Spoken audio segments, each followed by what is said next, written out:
Well, I founded the biggest PR firm in the music industry and worked with Michael Jackson, Prince, Bob Marley, Bette Midler, AC/DC, Aerosmith, Kiss, Queen, Run DMC, Billy Joel, Billy Idol, Paul Simon, Peter Gabriel, and people like that. Run Yes. DMC and Grandmaster Flash and the Furious Five. But when I was a kid, I was a totally lost kid in Buffalo, New York, which is basically a lost town, and I picked up a book one day, and it said the first two laws of science are these: the truth at any price, including the price of your life. And it told the story of Galileo, who, according to the book, had been willing to go to the stake in order to defend his truth. That's not true. But I needed the mythic version. And look at things right under your nose as if you've never seen them before. That's law number two. And it gave the example of Anton von Leeuwenhoek, the guy who invented the microscope.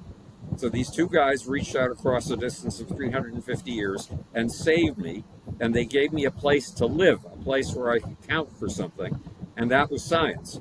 So I've been in science ever since. But when I was 13 and had my bar mitzvah, which means you cash a whole bunch of checks, I had enough money to buy something new, a hi-fi record player. It wasn't yet stereo. It was single speakers for the woofer and the tweeter. And I started listening to music obsessively. In other words, Rachmaninoff, Bartok, Beethoven, Stravinsky, the Bach, the whole bunch of them. And that was my milieu. That was where I lived comfortably, in music. Because popular music, which was the music of the kids who used to beat me up and humiliate me, so I wanted to have nothing to do with it. But eventually I found, and nobody thought I would be anything in music. I was thrown out of a trombone class. I wanted to be like J&K Winding with their trombone duo, and I was thrown out in the first 2 weeks of class.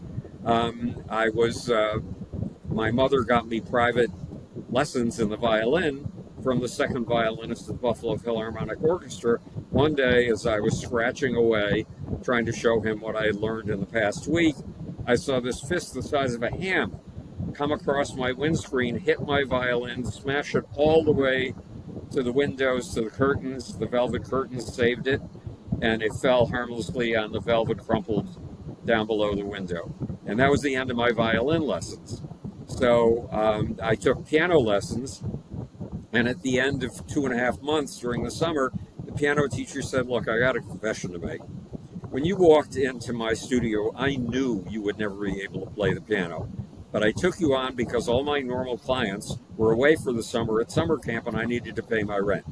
Wow. But now I'm telling you that if you continue to work as hard as you have been working, you will be able to play the piano." And I was never able to find the time again to practice the piano because my parents made me promise that if they sent me to a wonderful private school where I had a chance of belonging, that I would work, that I would actually pay attention in class, which I had never done because I was reading 2 books a day under the desk.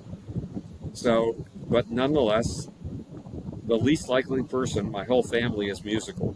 I'm not, in the standard sense.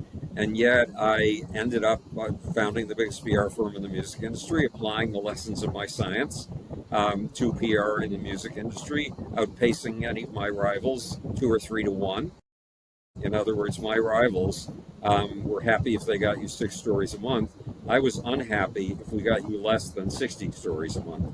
The average was 125 stories a month, and sometimes it went up to 750 a month. So I did a whole different kind of PR, and PR is a matter of making a name repeat itself so many times that eventually people come to recognize it, and other people start pinning their careers on it, saying, "Oh, did you know I worked for Prince?" And all of a sudden that elevates their career. And Prince was a total, look, I have this thing in my gut, and it goes off every 2 years or so. It only goes off when I see a person who has the potential to be a superstar.